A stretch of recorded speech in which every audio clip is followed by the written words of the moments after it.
And today we are going to talk about our, again, multi-master. Let's make the tour.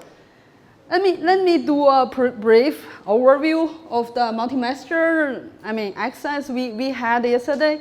It's like if you want to do the multi-master analysis, there are a few factors you have to involve, like the cosmic ray content, like what kind of charged particle is accelerated, and also what's the environment, source geometry, like they are from corona, they are from jet, they are from some BRR region or some other place, and then the time evolution, if they are transient or they are steady source or persistent source.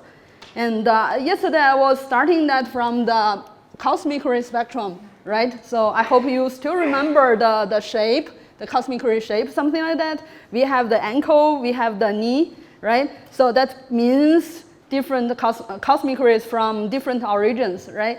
And today we are going to continue our tour for the multi-master study.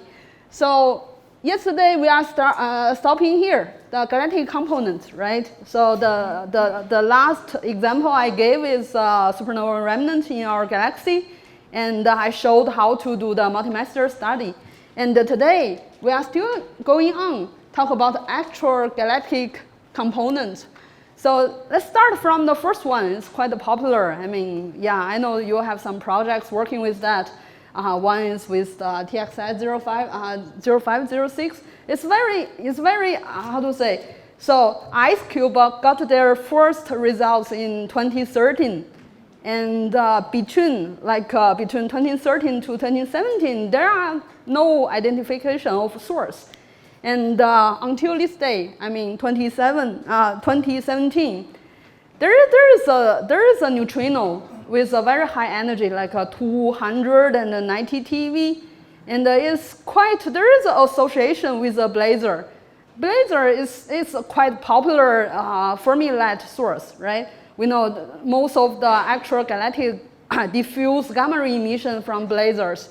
And then this kind of coincidence tells us, okay, there might be a chance we already found the source of neutrinos. And we want to build a blazar SED to have explanation for all these data. And this event has excluded 3 sigma as non-association with the blazar.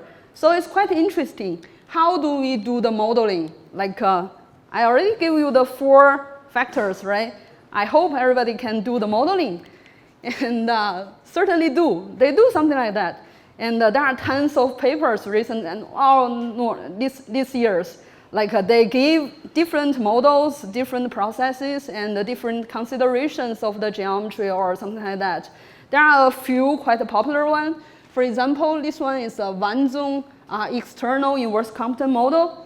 So external means the radiation is not from the jet, right? The particles interact outside of the jet. That means external inverse Compton. So let me remind you, if you have a SED, usually you have 2 humps.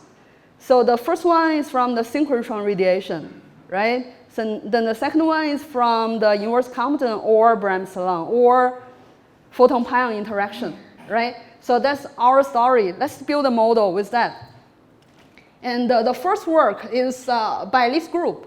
What they do, they analyze the X-ray data, and from here you see it's very nice deep shape. They constrained a lot.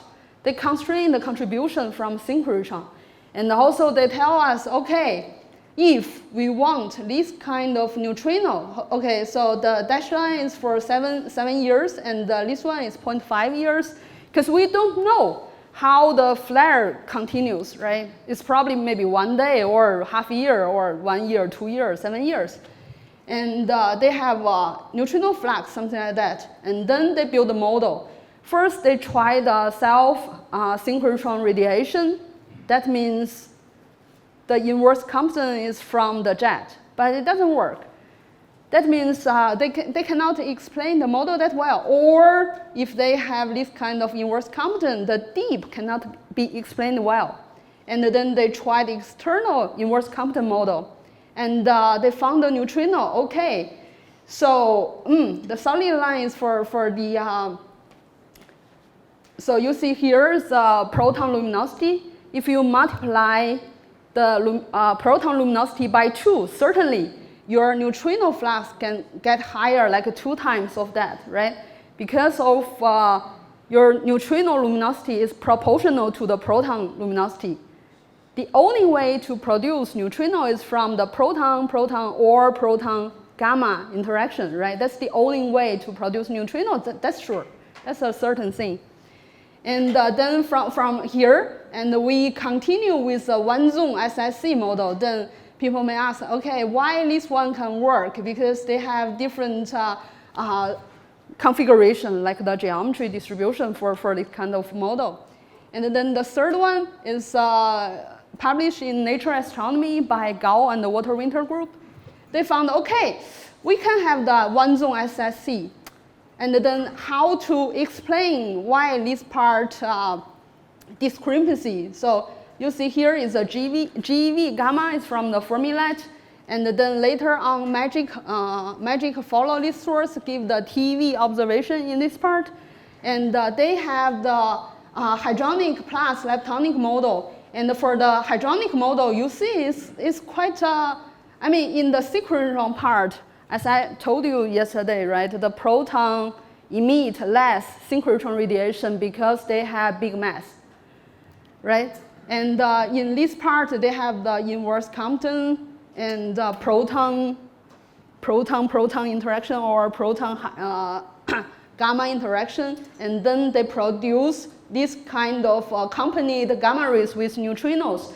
But they explain why this part disappeared because of the absorption from the propagation. When the gamma rays from the source to the Earth, this part has been absorbed. And then later on, this work is by a magic group. They found, okay, we can explain the observation both of the photons and the neutrinos with external inverse Compton. And you see, all these models have some problem. So they can not really, well, they can do quite well the photon fitting, but for the gamma rays, there is not that perfect. So you see here, there is always a gap. Surely it depends on the time duration of the neutrino flare. And models in general fail to produce neutrino flux at observed energy of 100 TeV. And okay, but anyhow, it's an observation. It's quite with a high significance confirmation of a source. Let's move on. And there is a guess. Does there a chance that the neutrino emission is not correlated with gamma rays? If there is no constraint with this Fermi or magic, then we can have more freedom to do the SED fitting, and then probably there is a chance we have the neutrino emission with more freedom. Okay. And then later on, another source is also quite popular. Why I put these two examples? Because the first one, if you remember, they are from the track neutrino event. And the energy is relatively high. Is 260 TeV. And for NGC 1068 is from the stacking analysis. So it's like they observe the data for quite a long time, and then they watch the map. There is a hotspot with excess of neutrino event, and then they take out the data. So this data with lower energy range, right? Then that means we can do something with the persistent source, right? That's quite interesting. So what they do, they find a highly significant neutrino source, NGC 1068, and they found a large number of neutrino tracks detection in the energy range of 1 to 100 TeV. And they found, okay, there is a very close and bright source and well-studied NGC 1068 is relatively close, 16 megaparsec. And the significance is, yeah, as somebody asked a question yesterday, we claim one source with 1 sigma significance, but this one is not that 5, but still close to 5, 4.2 sigma. And considering they do the correlation study with the Blazer catalog with 110 sources, and this one is quite access. And they have a shorter neutrino spectrum compared to TXS 05006. And then what to do? We do the modeling with 4 input. It's a quite popular NGC. This image shows one of the nearest and brightest galaxies to the Milky Way that contains a rapidly growing supermassive black hole known as NGC 1068. X-rays from Chandra, along with optical data from Hubble, show the majestic spiral structure of this galaxy. Radio data from the Very Large Array exposed a jet of material blasting away from the giant black hole at the galaxy's core. The Chandra data also reveal a strong wind that is being driven away at 1,000,000 miles per hour from the same region. This wind is probably gas that is being accelerated and heated as it swirls towards the black hole. These results help explain how a supermassive black hole can alter the evolution of the galaxy in which it lives. So this video is before the observation of neutrino. And back to that time, there is already some model regarding to the geometry of the source. Well, everybody knows there is a black hole, and then there is a accretion disk and the corona, quite magnetic plasma, and then they emit the UV to optical band from the accretion disk. And the complementized X-ray is produced from the corona. And if you already know this source quite well, we want to have neutrino, what we can do? What you will do? You should find your energetic particles first, where they are from. We ignore the jet. The jet is not that powerful. And in the corona, there is magnetic turbulence. It's quite strong. So all the plasmas with very high temperature there. And then they can accelerate particles to very high energy. And then there is a possibility that our neutrino can be generated from this region, right? That's our cosmic ray content. And about the size of the corona, surely there are some measurements for that, right? You already see the video.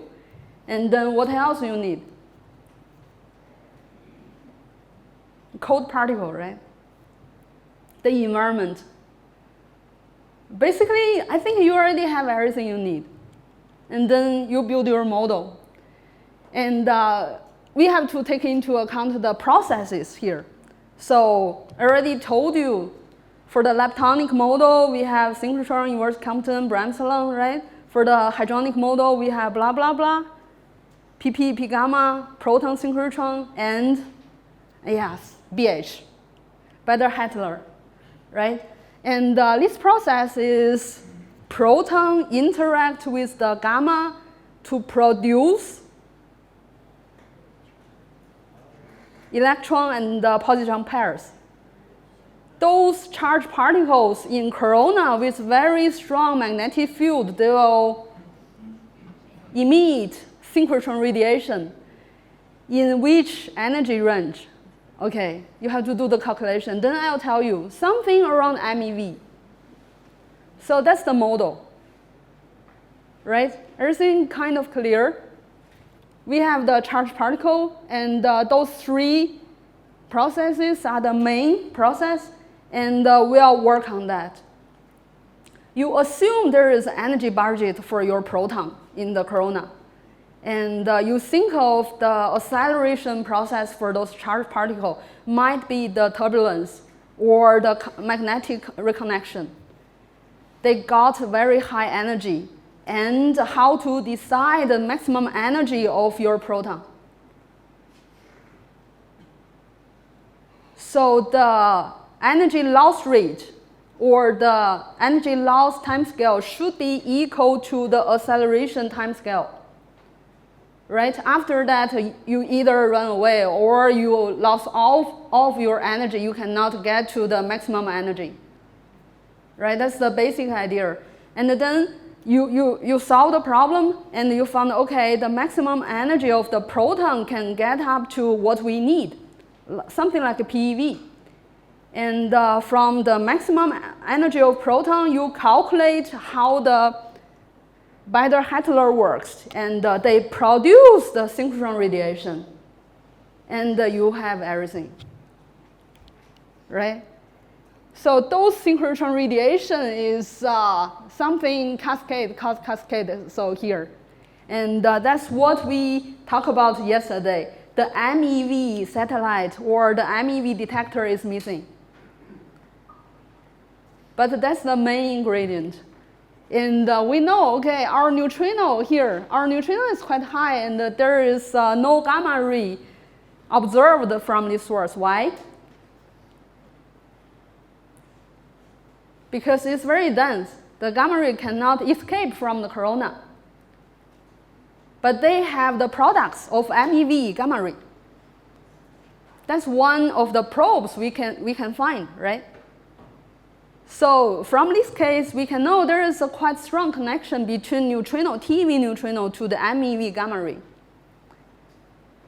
It's kind of a new idea for the multi-master picture, right? Okay. So we, from here, probably we don't need to search for the gamma rays. I mean, the GeV or TeV gamma rays, we can search for MEV gamma rays. Then there are a few models working on that, like the first one here, the neutrinos from the corona is called the disk corona model. And what is like, so there is a center black hole, the disk is around the black hole, and around the accretion disk are the coronas, something like that. And there is another model. They said, okay, so if I use the disk corona model, there is something missing. There might be another case, as we look at the video, there is another part around this source. They call it starburst galaxy. It's also quite a condensed region. And they might contribute something to the observations. And then this model is called two-zone AGN starburst model. So the gamma rays and the neutrinos come from these two regions. So the AGN, corona, and also the starburst region.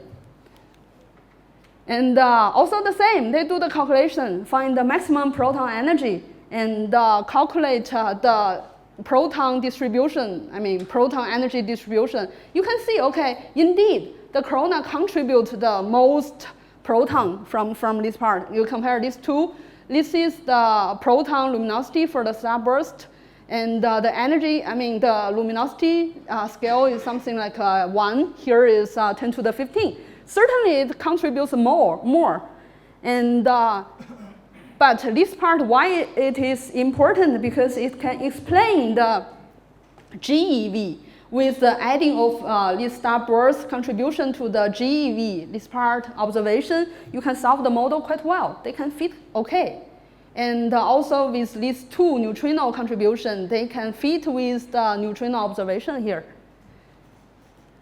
Right? Now the problem looks okay. Then let's continue. And that's two types of source. Yesterday I said, okay, multi-master astronomy normally deal with two kind of stuff. One is the source of the property of the source, and then the source population, right?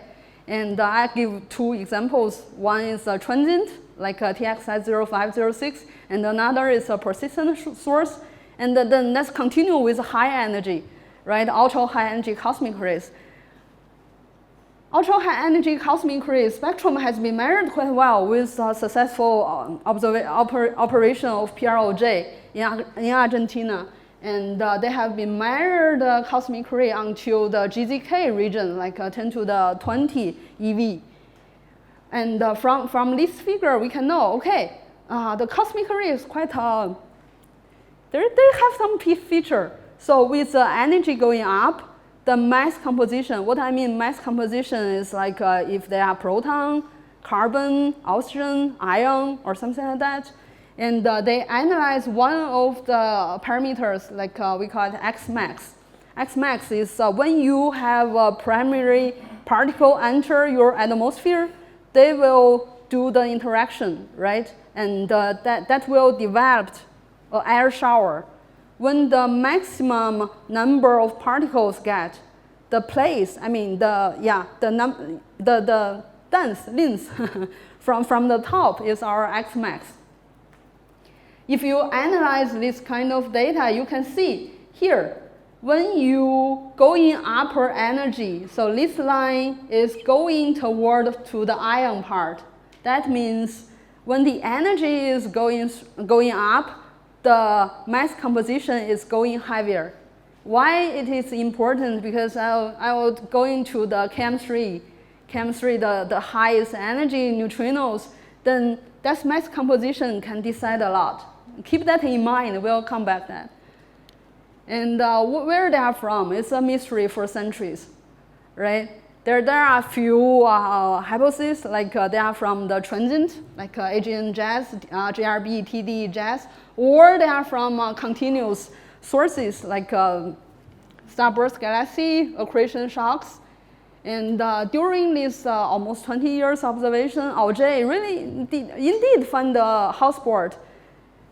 It's something close to the Centaurus A. And this one, there are a lot of gas for that. And each year, I was a member of PROJ.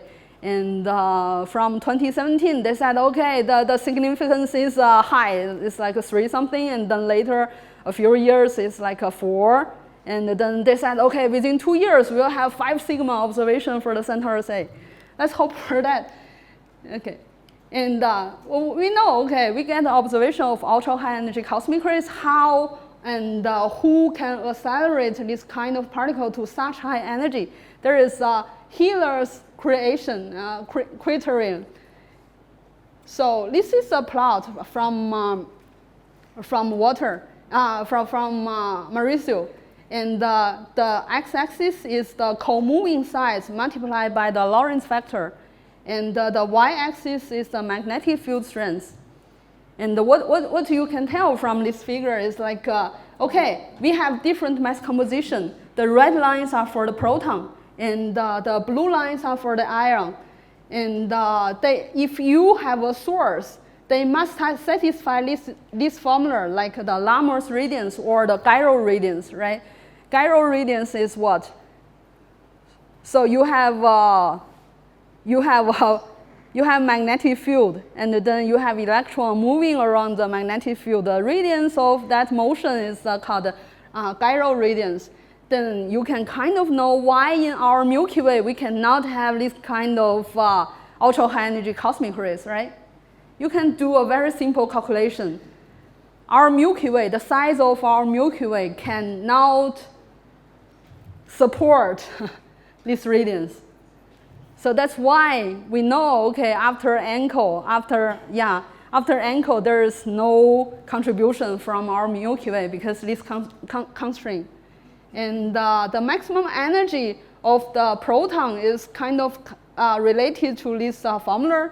Eta is accretion efficiency. If you assume it's 1, it's the maximum. And beta here is the speed of the outflow. Normally the proton or some charged particle is accelerated in outflow, right? They must be very energetic, like a jet or some other thing.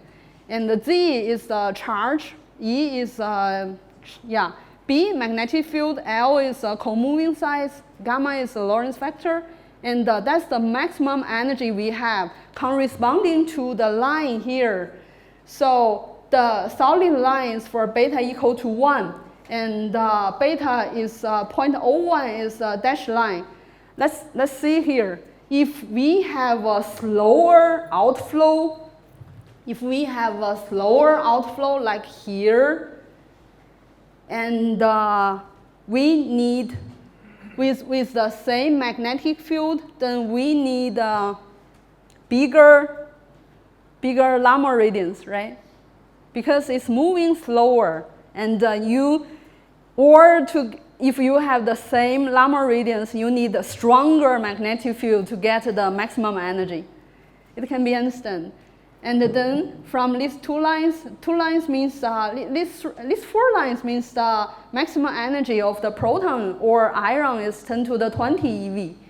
And if the source is below or on the left of these lines, there is no possibility for them to accelerate cosmic rays to 10 to the 20 eV. And all these shaded regions are from the theoretical or estimation of those sources properties. Then that's why, okay, people think our neutrinos candidates might be the gamma ray burst, starburst ring, the AGN, lobes, and hot spores, right? So that's the historical reason for that. We have the healers, and we know how much energy we can get for the maximum proton energy. And then we know from this proton we can have neutrinos from the interaction. And what we want to do, and how to accelerate those charged particles to very high energy. It's like normally, okay, particles are distributed with thermal distribution, right? And they normally look something like that. If you want to accelerate them, it's like you're lifting them from the thermal distribution to something like a power law distribution, to the non-thermal distribution. It's like, okay, let's fit up, let's lift up. And there are a few ways. As yesterday I showed you, the first one is shock acceleration, and Fermi acceleration also called. There is another way called the shock sheath acceleration. It's like, if you remember the picture I showed yesterday, we have a shock. There is unshocked material and the shocked material. When the shock moving around and the particle moving across the shock phase, and the particle get energy gain from each time scattering. There is another way, like, it's like here is a terminal shock, and we have particles also across the shock, but with the sheath moving instead of the crossing, right, perpendicular to the shock, something like that. And also there is another way to the acceleration. We call the second order Fermi acceleration. It's similar to the shock acceleration, but with some more complicated mechanisms. Like the particles scatter off, those are the clouds or turbulence that like magnetic mirrors, right? So we have magnetic mirror, we have two sides, and the particles going around in the mirrors. Particles gains or loss energies with U over C each time collision, and then you have to take into account the possibility of head-on or tail-on, right? So with that into account, the energy gain, delta E over the energy is U over C squared. It's called the second Fermi acceleration. Okay, and also there is another way. This is quite a good animation. Magnetic reconnection. So here is our particle. Look. And when the magnetic field, they meet each other, they will do some energy dissipation, and the particle will gain the energy. And here the plot showing the gamma or the energy of the particles they gain along with time. As a particle going through this process, each time he gained some energy and then get to the maximum energy. So how does it work? It's something like that. So in this region, we have the, so okay, here if we zoom in this part, is the how to say, reconnection region. So the opposite magnetic polarity approach each other. and they will do the reconnection, right? In one point, there is only one magnetic field direction, right? And they will do the reconnection. They will dissipate the energy to the particle. And then the particle undergoes various process of forming acceleration, and then he will get the maximum. The efficiency to produce non-thermal particle in the form of a power law with a slope between -2 to -1, which satisfies our estimation, right? But people may say, okay, for your cosmic ray plot, you have the what? You have the slope of 2.7 and 3.3, right? If you remember that. If not, it's okay. So in the source part, the particles get energy with a power law like e to the -2. But during the propagation, they will interact with other particles and produce secondary particles. That's why the slope is getting steeper, right? Okay. And if the particle going through the process in the reconnection zone, the more time they stay there, the more energy they gain. It's kind of like a linear in time. Okay, that's another acceleration process. I think you already know a few, right? So for the shock acceleration, magnetic reconnection, second order forming acceleration, shock sheath acceleration, statistic acceleration, even though I didn't mention that here, but I think you kind of know how it works. When the particles are accelerated in the source, then they will escape the source. When their gyro radius is larger than the size of the source, right? They will escape. And then after that, what they will go? Like they will undergo the magnetic field, right? Intergalactic magnetic field and all the particles interaction, right? That's how they do the propagation. And, wow, okay. Okay. So ultra high energy are attenuated by the radiation field like a CMB and the EBL. What are the EBL? EBL is this part from the COB. Remember that? Cosmic optical background, and CIB, the dust radiation from the past stars through the universe, and they will do the interaction. And here is a figure. They will go through these three processes, main processes, and you can see here. Okay, I won't go to that detail, but if you see here, we know, okay, for our high energy, our ultra high energy cosmic rays, they cannot arrive us from very distant place. Probably the maximum distance we can get is something around redshift 1. And if we keep that in mind, we kind of can guess why we need neutrino. And also for photon, it cannot get that far. And the cosmic ray, okay, the cosmic ray, even though we have very high energy, but they can only from our local place. Okay, and I'll skip the Centaurus A. Centaurus A is a very nice, in my mind, I think there might be something wrong. I mean, something wrong with the current model, but they should emit neutrinos and cosmic rays. It's very close. And then last year, or this year, Chem39 announced the observation of this event with very high energy, detected by ARCA 21, right? ARCA means astroparticle observation. There are currently 21 strings, and when the neutrino comes through, you see the dorms are lighted, something like that, and all the optical dorm has been shining in the deep sea. So about this source, we know, okay, it's quite lucky. So it's just 0.6 degree above the horizon, just travel like this. Why is good? Because the atmospheric background is lower, right? They go through the Earth, and with very high energy, like 220 PeV. And the azimuth angle is 260. And where does it from? It's quite like another mystery. We know more and we have more mystery. It's interesting.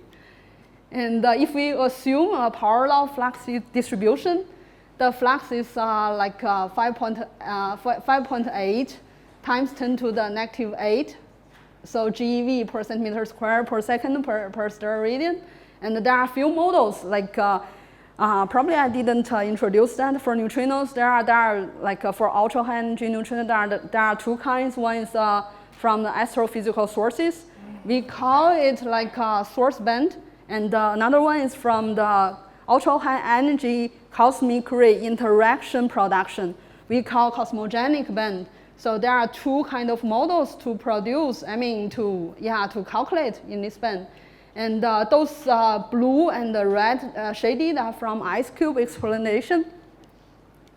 The flux is estimated based on 335 days lifetime, and we are going on. So here is the previous highest energy from ice cube, tens of a few PeV. Now it's already another scale.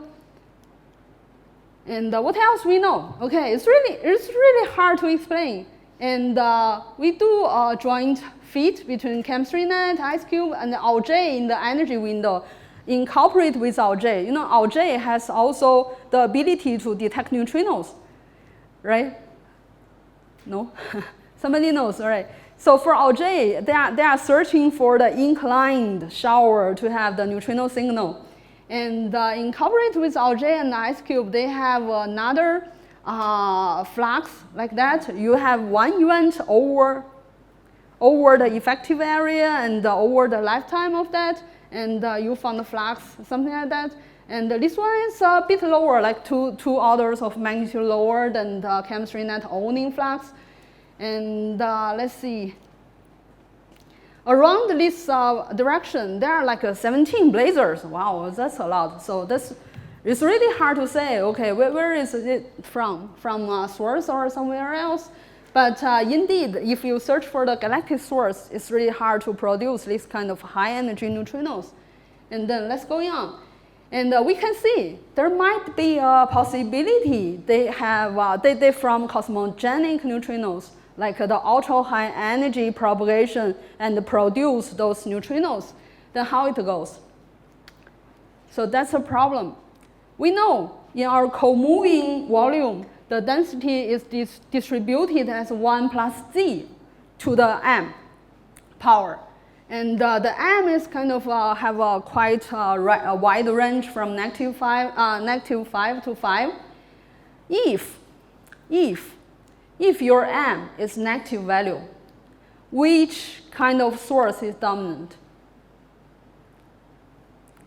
Local, right? The higher redshift contribute less. Then we can say, okay, the nearby source dominate the contribution of cosmogenic neutrinos. Then that's a problem, because we have the local ultra-high energy observation from Auger and TA. And for this kind of cosmic ray, we know the main mass composition is proton. And that means, let me reorganize this word. When the m is negative, the source is mostly contributed around our local, and the intermediate cosmic ray composition is observed by Auger. And we have lower cosmogenic neutrino because most of the neutrino, okay, let me organize the word like that. Proton or ion, which one produce more neutrinos with the same energy? For example, you have 10 to the 20 eV particle energy. One is proton, another is ion. Which one produce more ultra high energy neutrino? For ion, how to produce neutrino? It's also pp or p gamma interaction, right? It's like you have iron, you have to divide that to 56. Each of them will interact. Then one proton will be more energetic than the others. Right? They have the same energy, 10 to the 20 eV. Right? Okay. So for if they are from local, we know the cosmic ray composition. They are from the intermediate mass, and they will have lower cosmogenic neutrino. On the other hand, if m is a positive number, and we know, okay, the source is distributed further away, and the distant source dominant, the heavier mass cosmic composition at the source will be produced, even though we haven't detected that, but there is a theoretical study on that. And then we know, okay, there might be higher cosmogenic neutrino detected or produced.